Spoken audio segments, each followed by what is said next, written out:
Before we dive into the story, tell us in the comments, what city and country are you watching from?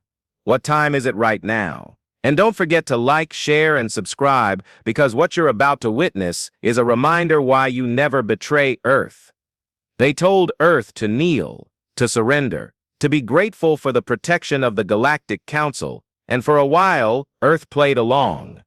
Humans, after all, had only recently earned a seat among the stars, a young species by galactic standards, barely past their third global war, barely unified, still figuring out how to terraform Mars without killing the engineers in the process. But Earth had something the others didn't, something terrifying, something the Council couldn't understand, let alone control: resilience, rage, and memory. It started with a peace treaty. The Council offered alliances, promises of trade, defense, and mutual development. In truth, they offered a leash, and humanity, hopeful, naive, still tasting the thrill of cosmic exploration, accepted. Then came the restrictions: no faster-than-light weapons, no autonomous war fleets, no cloaking tech research, and absolutely no exploration beyond Sector 91C, a quadrant rich in resources, and curiously off-limits. The treaty was meant to protect galactic stability,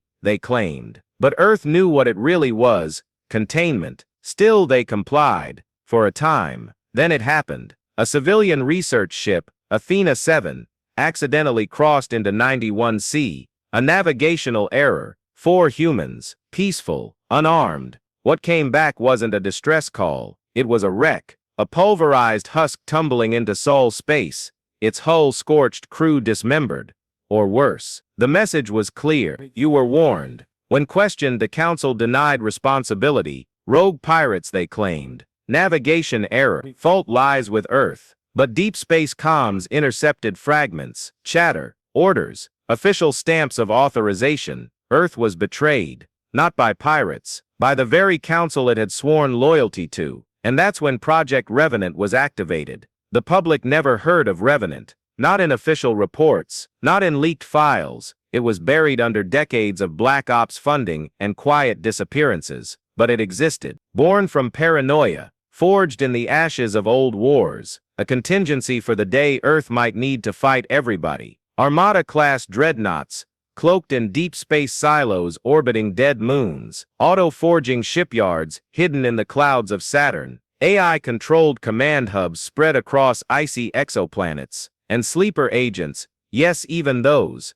embedded in foreign species, waiting for the signal. The Council's betrayal triggered it all. Within 6 hours, the Armada awakened. They came not in waves, but in storms. Massive triangular vessels tearing open wormholes across core sectors. EMP cannons silencing entire comm grids. Nanite clouds devouring orbital stations in seconds. And the flagship, UNS Vengeance, a planetary-class warship, 300 kilometers long, cloaked until the moment of fire. The Council's first response wasn't military, it was disbelief. Earth can't do this, they said. But they could. They had. The betrayal had cost Earth its illusion of unity, of trust, of diplomacy. What remained was wrath. Councilor Zin of the Graal Hive wept as her homeworld sky cracked open with blue fire. Admiral Vexor of the Shurek Dominion watched helplessly as his fleet, 900 years undefeated, was dismantled in 5 minutes. Even the Vorturi Ascendancy,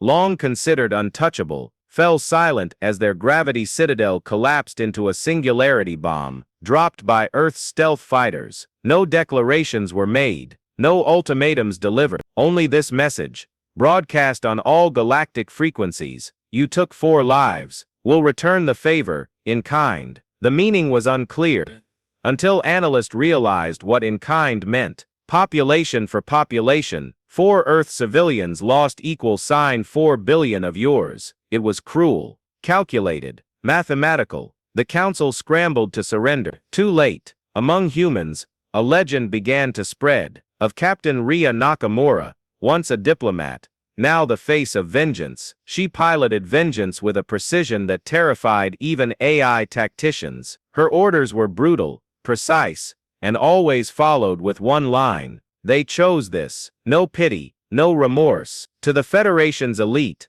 Earth became a ghost, a reaper cloaked in plasma storms, and vengeance. Worlds whispered of the Terran Protocol, an emergency evacuation policy, in case a human vessel was detected. It was never fast enough, but something changed. Midway through the campaign, Earth's attack slowed. The Armada held position. Then, UNS Vengeance sent a final transmission. Your systems are broken. Your words hollow. You asked for submission. You got silence. Earth will now do what Earth always does: rebuild. Stay out of Sol. Forever. And with that, they left. No more attacks. No more messages. Just silence. And a galaxy that would never forget. Decades passed. New species joined the Council. New alliances formed. But every time a species encountered Earth, their historians told the same tale. Once they trusted, then they were betrayed, and then they remembered. If you're still watching, then you know now why Earth doesn't negotiate with threats. They don't shout, they don't beg, they just show up with an armada. Like, comment, subscribe, because when humanity returns, it's never with empty hands, it's with fire.